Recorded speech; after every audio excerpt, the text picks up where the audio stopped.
भाइयों, आप सबका इस सभा में बहुत बहुत स्वागत। थोड़ी लंबी हो,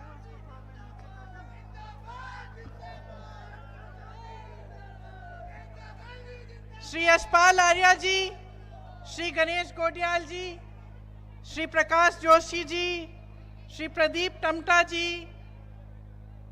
मंच पर विराजमान सभी नेतागण, कांग्रेस पार्टी के पदाधिकारीगण, आप सबका बहुत बहुत स्वागत इस सभा में। उत्तराखंड से मेरे परिवार का एक पुराना रिश्ता है और जिस जगह बचपन की जो मीठी मीठी यादें होती हैं, वहाँ से खास रिश्ता हमेशा होता है। आपको मालूम होगा कि मेरे पिताजी भी देहरादून में पढ़े, मेरे भाई साहब भी देहरादून में पढ़े, मेरे बेटे भी देहरादून में पढ़े 5 साल, और मैं भी 2 सालों के लिए देहरादून में पढ़ी और काफ़ी आपके प्रदेश में घूमने का भी मौका मिला। यहाँ रामनगर के साथ तो एक बहुत ख़ास रिश्ता है। बहुत छुट्टियाँ हमने यहाँ मनाई। पास में कॉर्बेट पार्क है, आप तो जानते ही होंगे, सब यहीं के हैं। मुझे तो जब मौका मिलता था, बच्चों की 2 दिन की छुट्टी होती थी, तो रात की जो पुरानी दिल्ली वाली ट्रेन है, जो स्टेशन से, पुरानी दिल्ली के स्टेशन से जो चलती है 10 बजे, उसमें बिठा के दोनों बच्चों को सीधे यहाँ आ जाती थी। आज यहाँ आ रही थी तो दिल खुश हो रहा था बस ये सोच के कि मैं रामनगर आ रही हूँ। और आपको शायद मालूम नहीं होगा, लेकिन जंगल में एक छोटा सा मंदिर है और उस मंदिर से मेरी आस्था 13 साल की उम्र से जुड़ी हुई है। मैं यहाँ से कभी नहीं जाती थी बगैर उस मंदिर में मत्था टेके। सिद्धबली बाबा नाम है, छोटा सा एकदम, आपको जानकारी भी शायद नहीं होगी, जो जंगल में रहते हैं उनको जानकारी होगी। तो यहाँ आकर, और वो भी नवरात्रि के समय, आज बैसाखी है, मैं अपना बहुत सौभाग्य समझती हूँ कि आज मुझे ये मौका आप लोग दे रहे हैं। तो अब बताइए, राजनीतिक भाषण सुनना है कि सच्चाई सुननी है? सच्चाई सुननी है। तो फिर बातचीत करते हैं थोड़ी। चुनाव का समय है। लोकतंत्र की सुंदरता होती है ये कि चुनाव है, कि 5 सालों में एक बार आपको ये मौका मिलता है कि आप अपने वोट से अपना भविष्य बदल सकते हो, है कि नहीं? और उस समय मेरे जैसे नेता, चाहे कांग्रेस पार्टी के हों, चाहे भाजपा के हों, चाहे किसी और दल के हों, आके आपको भाषण देते हैं, आप सुनते हैं। मैं यहाँ आ रही थी तो मैंने सोचा मैं सुनूं मोदी जी क्या कह रहे हैं। तो भाषण ढूंढा उनका, इंटरनेट पे खोला, सुनने लगी। मैंने देखा उत्तराखंड का भाषण होना चाहिए, मैंने सोचा चलो देखते हैं क्या कह रहे हैं मोदी जी। 5 मिनट भाषण सुना तो सच्चाई यह है कि मैंने सोचा मुझसे कोई गलती हो गई है, ये पिछले चुनाव का भाषण दे रहे हैं। नहीं, सच बात है। तो मैंने तारीख देखी कि भाई गलती तो नहीं होगी, पिछले चुनाव का उत्तराखंड का कोई भाषण खोल दिया होगा, लेकिन वो तो अभी 2 दिन पहले ऋषिकेश का भाषण था। बात वो वही कह रहे थे जो 5 साल पहले कह रहे थे, और जो बातें कह रहे थे उनको सुनकर भी मुझे ताज्जुब हुआ। सबसे पहले तो उन्होंने कहा कि बार बार मोदी सरकार, कहा आपने भी सुना होगा, पिछले चुनाव में भी सुना होगा।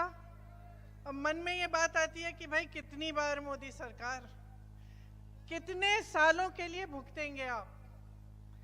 शुरुआत उन्होंने भाषण की ऐसे की, आपके प्रदेश को देवभूमि कह के।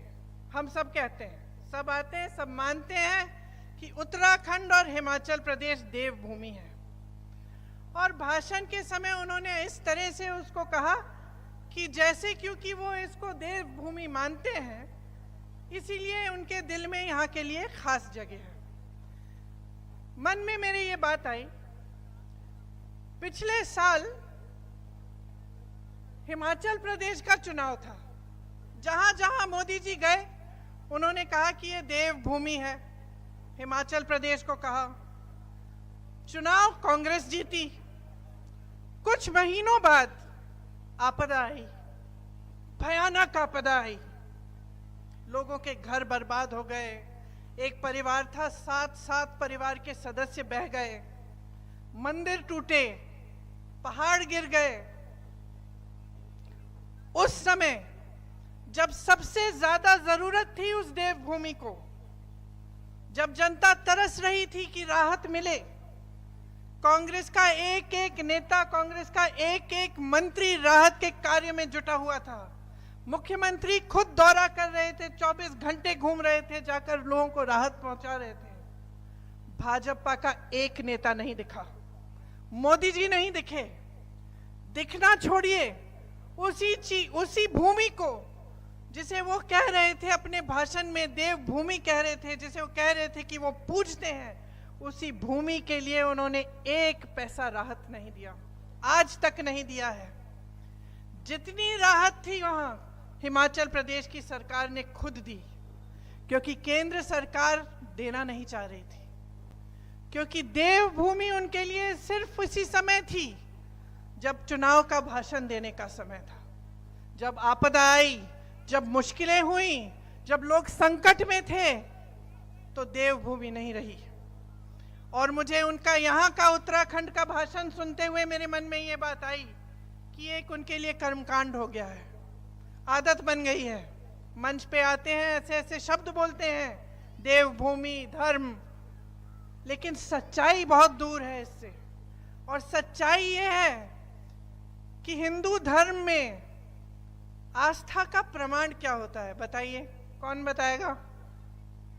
सच्ची आस्था क्या कहलाती है? आस्था का प्रमाण, सबसे बड़ा प्रमाण हिंदू धर्म में त्याग होता है कि नहीं? सच्ची श्रद्धा तभी होती है जब कुछ इंसान कुछ त्यागता है उसके लिए। और मुझे लगता है कि जब कोई त्यागता नहीं है तो उसके मन में सच्ची श्रद्धा जाग नहीं सकती। मैंने त्याग देखा है।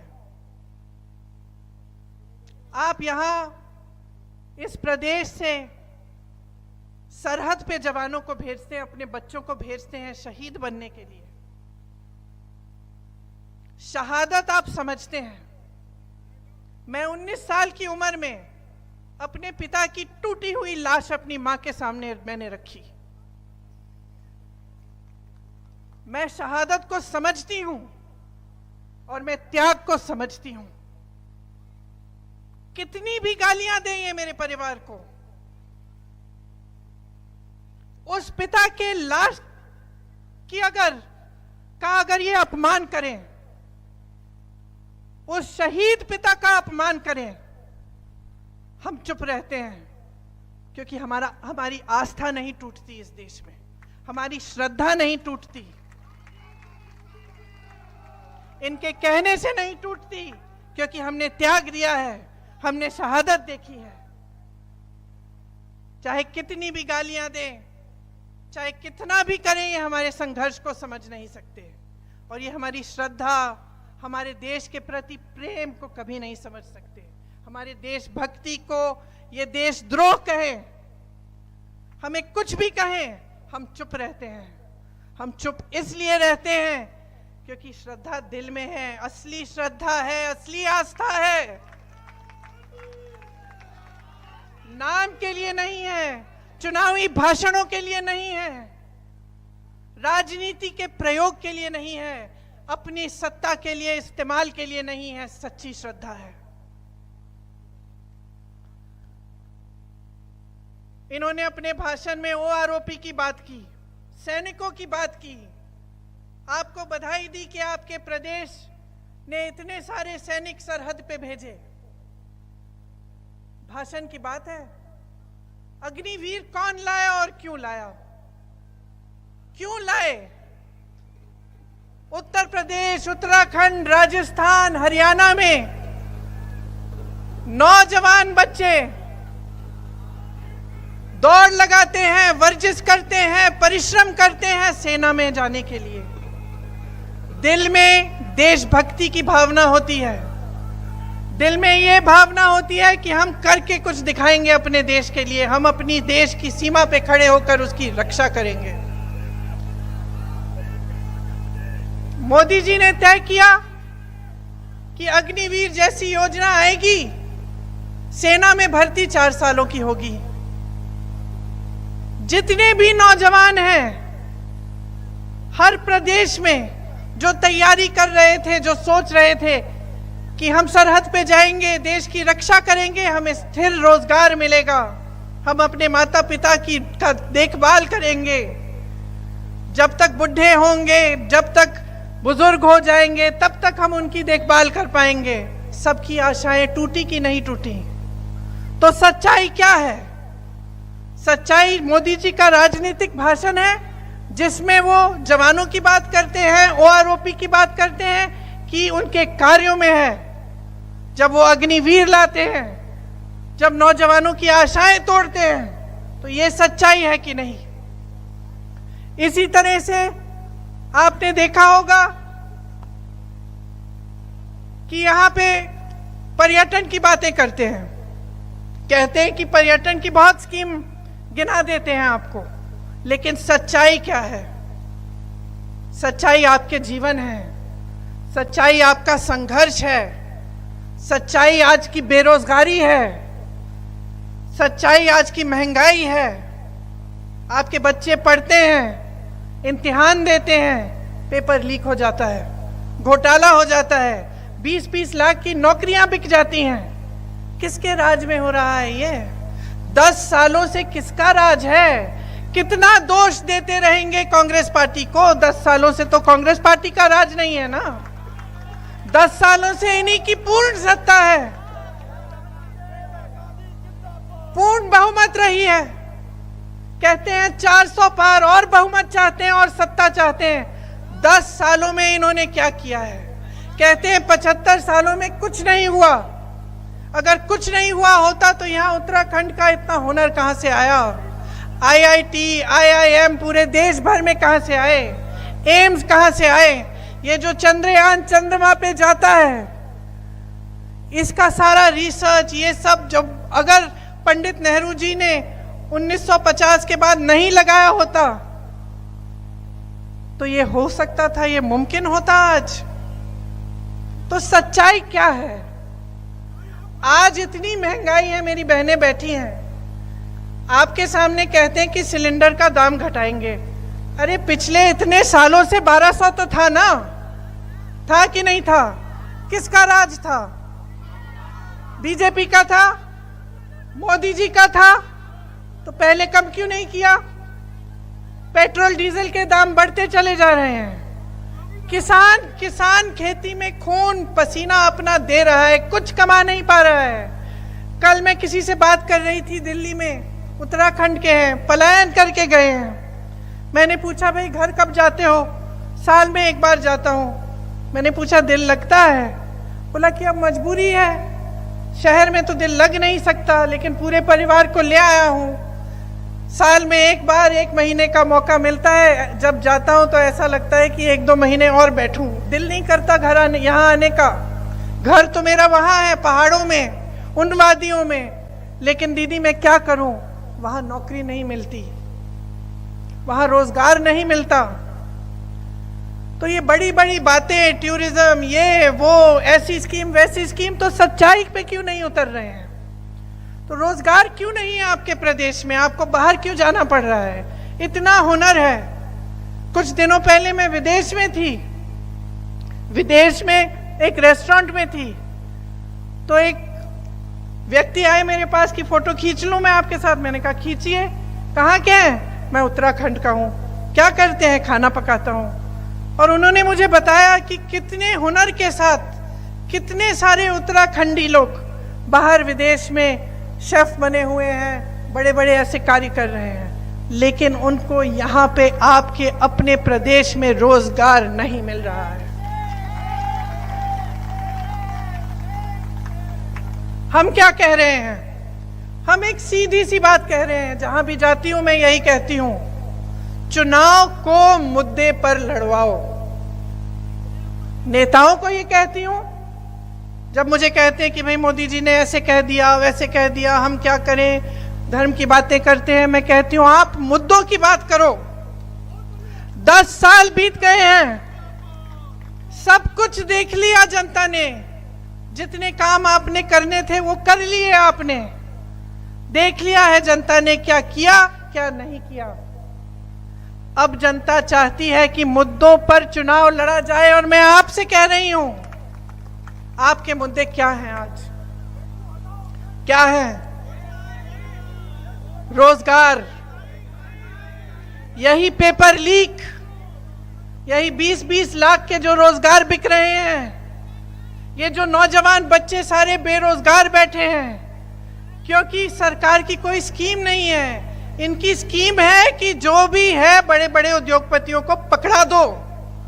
देश की जो संपत्ति हम सबके पूर्वजों ने, आपके पूर्वजों ने मेहनत से बनाई, बड़े बड़े PSU बनाए जिससे रोजगार मिलते थे, बड़े बड़े उद्योग जिससे रोजगार मिलते थे, ये सब तो आपने अपने उद्योगपति मित्रों को दे दिया। तो अगर आपकी रोजगार की स्कीम ही यही है कि अडानी जी और अंबानी जी को सब आप सौंप रहे हैं, तो ये जो बच्चा है, जो बेरोजगार है, जो गांव में है, जो छोटी छोटी शहरों में मेहनत कर रहा है, रोजगार ढूंढ रहा है, इसका क्या होगा? अगर इसकी सारी संपत्ति उठा के आप किसी को दे रहे हो, इसका क्या होगा? हिमाचल प्रदेश में सेब के किसान हैं, जितने भी कोल्ड स्टोरेज हैं सब अडानी जी को दे दिए। अब अडानी जी तय करते हैं कि सेब की कीमत क्या होगी, किसान का क्या होगा? किसान तो अपनी दुकान बेचारा बंद कर देगा। तो चाहे आप छोटी चीज में देखिए चाहे बड़ी में, इनकी एक ही स्कीम है इस देश के लिए, सारी संपत्ति अपने ही दोस्तों को देकर इस तरह से बटोर के रखनी ताकि सत्ता में रह पाए। आपको समझना पड़ेगा कि आज आपके साथ क्या हो रहा है। मैंने शुरू में बोला कि आप सच्चाई सुनना चाहते हैं, सच्चाई कठोर है। सच्चाई ये है कि जो मोदी जी आपको मंच पे दिखते हैं, जो टीवी पे दिखते हैं, जो बड़ी बड़ी होर्डिंग पे दिखते हैं, वो नहीं है जो आप समझ रहे हैं। आपने 10 सालों के लिए परखा है, 10 सालों के लिए देखा है। सिर्फ एक ही सवाल होना चाहिए आपके मन में चुनाव के समय, मेरे जीवन में तरक्की आई है कि नहीं? क्योंकि टीवी पे आपको दिख रहा है कि बहुत तरक्की हो रही है। आपको तो बड़े बड़े प्रेसिडेंट, प्राइम मिनिस्टर अलग अलग देशों के आके बता रहे हैं कि भाई देश की बड़ी तरक्की हो रही है। आपको G20 दिख रहा है, आपको तमाम ऐसी चीजें दिख रही हैं जिससे आपको लग रहा है कि देश बहुत आगे बढ़ रहा है, देश का सम्मान भी बढ़ रहा है। किसको गर्व नहीं होता है? हमें भी होता है, हमारा देश है, हमारे परिवार के सदस्यों ने भी खून दिया है इस देश के लिए। हाँ, अच्छा होता है देश, गर्व होता है, लेकिन ये पूरी सच्चाई नहीं है। इस सच्चाई में मिली हुई वो सच्चाई है जो आप जी रहे हैं, वो संघर्ष है जो आपका संघर्ष है, जो इस देश के किसान का संघर्ष है, जो इस देश के मजदूर का संघर्ष है, जो मेरी बहनों का संघर्ष है, जो बाजार जाती हैं त्योहार के समय, अभी नवरात्रि के समय भी कुछ खरीदने जाती हैं लेकिन वापस आ जाती हैं आधी चीजें छोड़कर, क्योंकि पैसा नहीं बनता। उस उत्तराखंडी व्यक्ति ने मुझे बताया कि चाहे कितनी भी मेहनत कर ले दीदी, पूरा नहीं हो रहा है। मैं कर रहा हूं, मेरी बीवी कर रही है, मेरा बेटा कर रहा है, पूरा नहीं हो रहा है। आजकल बच्चों की मांगें भी अलग हैं, बच्चों की महत्वाकांक्षाएं भी अलग हैं। हम सब पढ़ाना लिखाना चाहते हैं, अच्छी अच्छी पाठशालाओं में भेजना चाहते हैं, स्वास्थ्य की सुविधाएं चाहते हैं। क्या ये सही है कि आपके जीवन में संघर्ष ही संघर्ष होना चाहिए और सरकार आपके लिए कोई स्कीम नहीं लाए, अग्निवीर जैसी वाहियात स्कीम लाए? तो आप सोचिए कि आपको चाहिए क्या। या तो आप बहक जाएंगे ये टीवी के इश्तिहारों में, होर्डिंग में, मोदी जी की बड़ी बड़ी बातों में, या फिर आप समझेंगे कि कौन सा राजनीतिक दल क्या करना चाह रहा है आपके लिए। आप जानते हैं कि कांग्रेस ने कहा है कि अग्निवीर की स्कीम रद्द की जाएगी अगर कांग्रेस की सरकार आएगी। क्या आप जानते हैं कि कांग्रेस कह रही है कि ये जो पेपर लीक का हो रहा है, घोटाले हो रहे हैं पूरे देश में, इसके लिए एक सख्त कानून लाया जाएगा, कि एक जॉब कैलेंडर लाया जाएगा जिसमें नियुक्ति का दिन, एग्जाम का दिन, रिजल्ट का दिन पहले से तय होगा और उस जॉब कैलेंडर से इधर उधर जिसने किया उसके साथ सख्ती से कार्रवाई होगी। क्या आपको मालूम है कि कांग्रेस पार्टी कह रही है कि 30 लाख खाली पद पड़े हैं सरकार में, केंद्र सरकार में 30 लाख खाली पद है मोदी जी के सरकार में जो भरे नहीं गए हैं, और कांग्रेस कह रही है कि सरकार बनते ही ये 30 लाख पद भरे जाएंगे, आपको रोजगार दिए जाएंगे। क्या आप जानते हैं कि कांग्रेस कह रही है कि 5,000 करोड़ का एक फंड होगा, कि आप नौजवान यहां बैठे हैं, कल आप अपना बिजनेस शुरू करना चाहते हैं, एक स्टार्टअप छोटा करना चाहते हैं, तो ये फंड आपकी मदद करेगा। आप जानते हैं कि कांग्रेस पार्टी ऐसी स्कीम दे रही है, बताइए जानते हैं कि नहीं? आप तो कांग्रेस के कार्यकर्ता हैं, नहीं जानते हैं।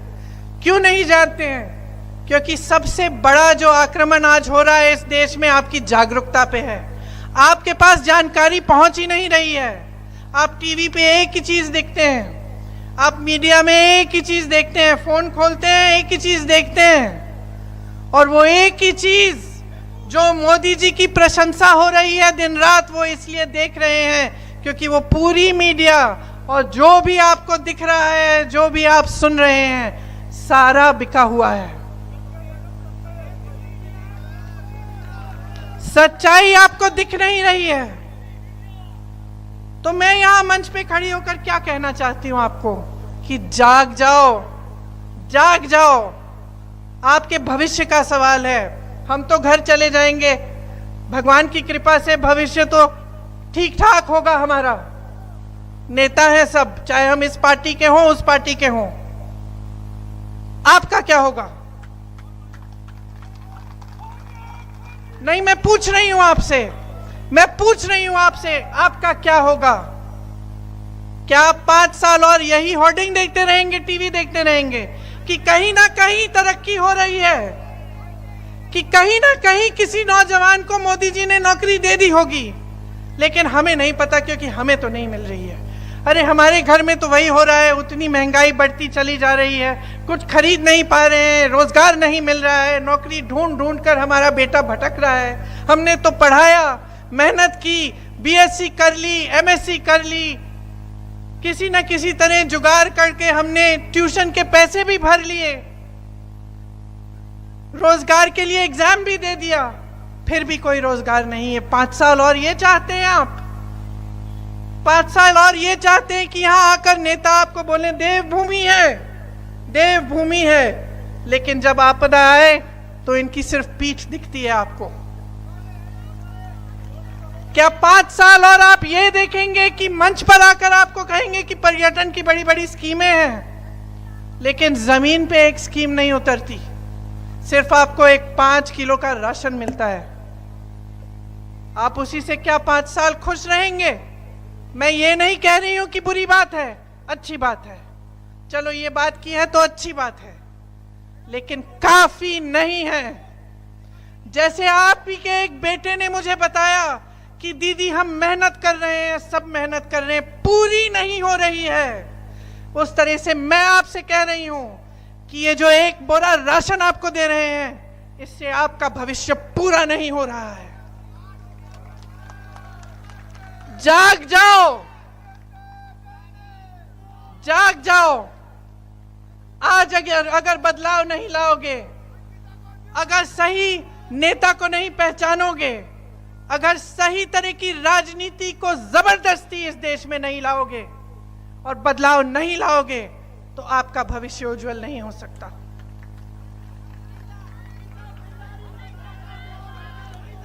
आपने सही कहा, आपने सही कहा। आप मुझे बताइए, नारी शक्ति की बात कौन करता है? कौन करता है? मोदी जी करते हैं। पहले तो आरक्षण लाए, उन्होंने बोला बहुत धूमधाम से आरक्षण पास हुआ, देश भर से महिलाओं को इकट्ठा करके माले पहनाए, मोदी जी को। पता चला वो आरक्षण तो 5-6 सालों के लिए लागू ही नहीं होगा, तो पास किस लिए किया भैया? सत्ता में हो ना, फिर आप हर मंच पे जाके बोलते हो नारी शक्ति, बोलते हो। अंकिता भंडारी के साथ क्या हुआ?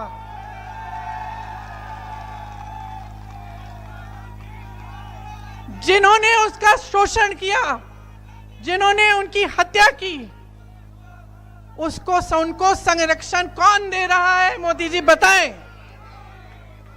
मोदी जी जब उत्तराखंड में आएंगे, जब मंच पे खड़े होंगे, तो पब्लिक मोदी जी से पूछे कौन संरक्षण दे रहा है।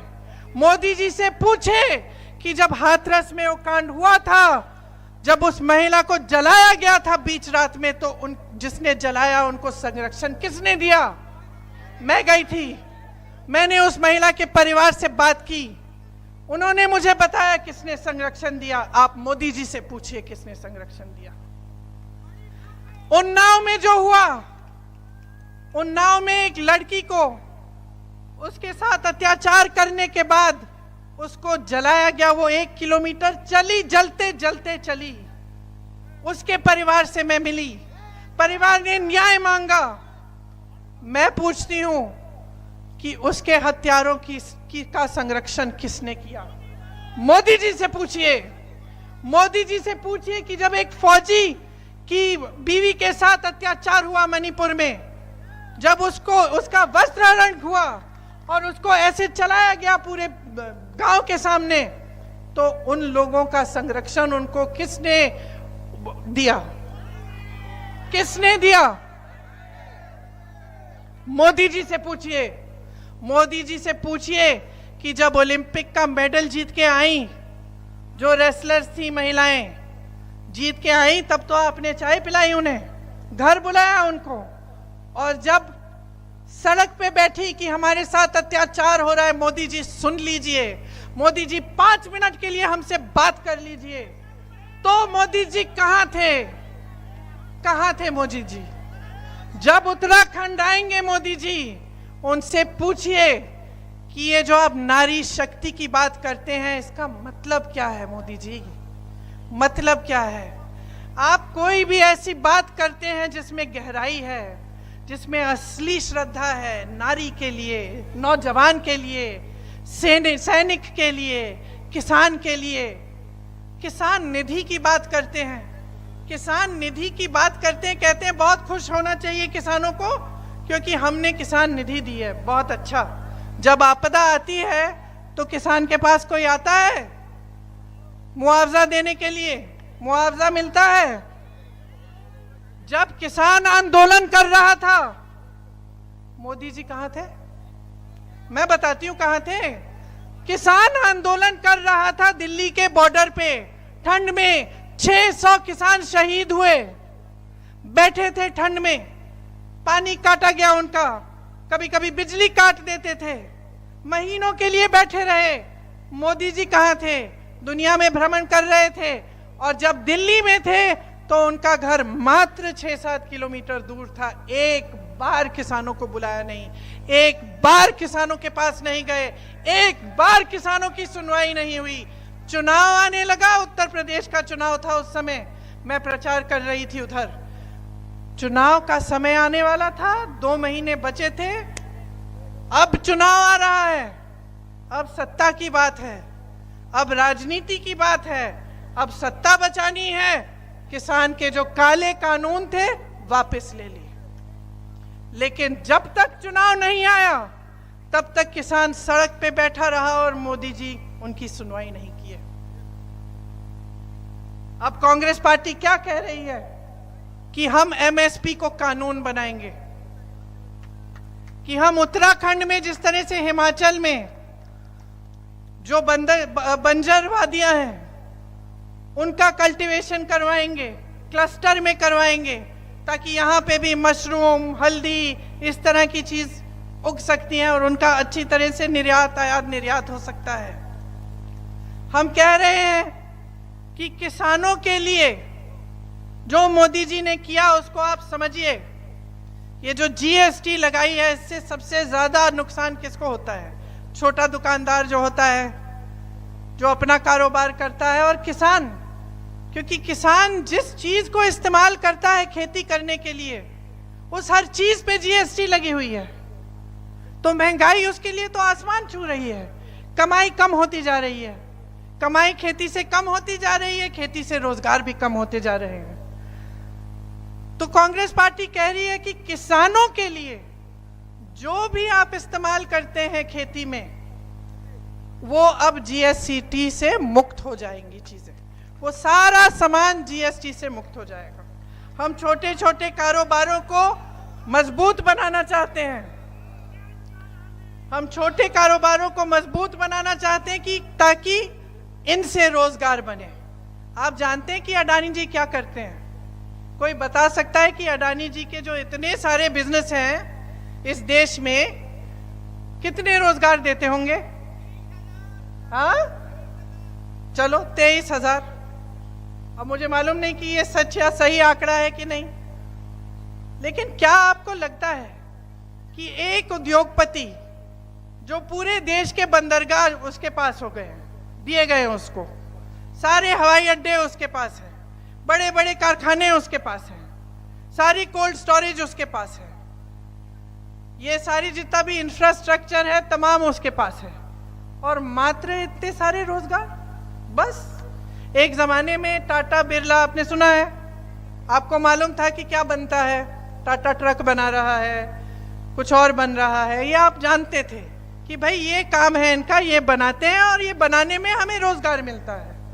आप आज इन बड़े बड़े उद्योगपतियों के बारे में ये नहीं कह सकते। मैं सबकी बात नहीं कह रही हूं, मैं 2-3 उद्योगपतियों की बात कर रही हूं जो इनके खास हैं, जिनको इन्होंने पूरी संपत्ति सौंप रखी है। तो हम चाहते हैं कि जो रोजगार पैदा करने वाले उद्योगपति हैं, जो तमाम भरे हुए हैं इस देश में, चाहे बड़े हों, छोटे हों, मीडियम साइज के हों, उनको बढ़ावा दिया जाए ताकि रोजगार बने। जो खाली पद हैं उन्हें भरा जाए, महंगाई को घटाया जाए। सिलेंडर जहां जहां कांग्रेस के प्रदेश हैं, कांग्रेस की सरकारें हैं, वहां पूछिए गैस सिलेंडर का क्या दाम है। राजस्थान में देखिए 25 लाख का बीमा था, स्वास्थ्य बीमा। 25 लाख रुपए तक आपको जितना भी इलाज कराना था आप मुफ्त में करा सकते थे। जैसे ही इनकी सरकार आई, स्कीम बदल दी, 25 लाख से 5 लाख कर दिया। हम चाहते पूरे देश में इस तरह की स्कीम आए। कांग्रेस पार्टी कह रही है हम लाएंगे, और हम कह रहे हैं कि स्वास्थ्य की सुविधाएं हम एक एक जिले में, एक एक गांव में लाना चाहते हैं। हमने ये काम कई जगह करके दिखाया है। ऐसे करो, मेरा भाषण आप दे दो।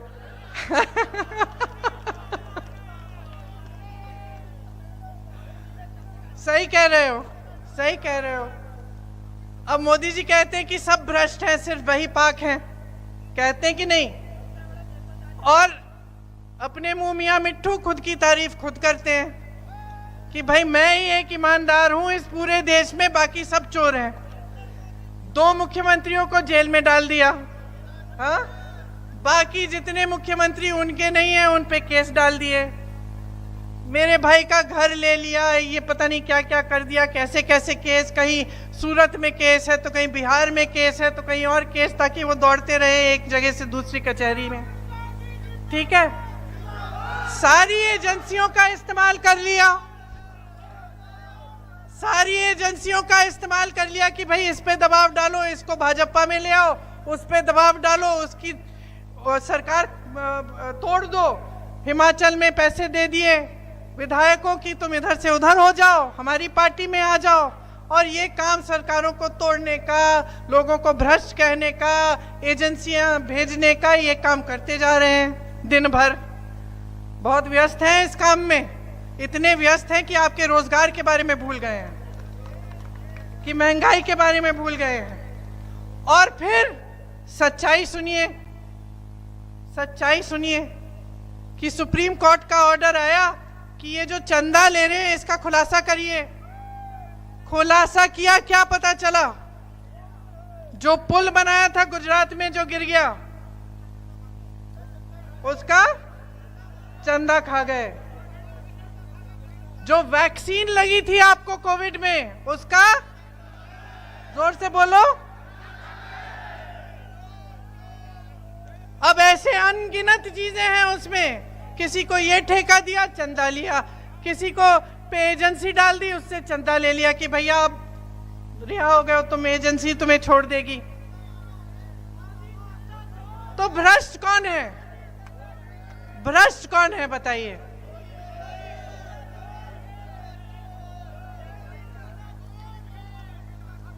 तो अब सब सारी सच्चाई मैंने आपके सामने रख दी है। कोई बड़ा बड़ा भाषण नहीं दिया मैंने आपको, कोई नई बात भी नहीं सुनाई। ये सारी सच्चाई आपके सामने है। आपका जो जीवन का अनुभव है ना, वही सच्चाई है भाई और बहनों, और कोई सच्चाई नहीं है। और हमारे हिंदू धर्म में भी यही कहते हैं कि सच्चाई वो है जिसका अनुभव आपको है। सच्चाई ये है कि 15 लाख बोला था, आपको मिले नहीं। सच्चाई ये है कि 2 करोड़ रोजगार बोला था, आपको मिले नहीं। सच्चाई ये है कि खुद को ईमानदार बोलकर पूरे भ्रष्ट साबित हुए। तो ये सच्चाई है। अब आपके सामने ये सच्चाई रख दी, आपकी जिम्मेदारी क्या बनती है बताओ?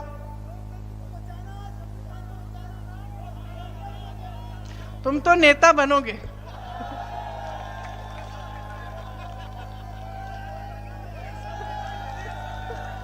सब नेता है। ऐसा ही होना चाहिए। एक एक नेता यहां बैठा होना चाहिए। क्यों? क्योंकि जनता ही सबसे बड़ा होता है लोकतंत्र में।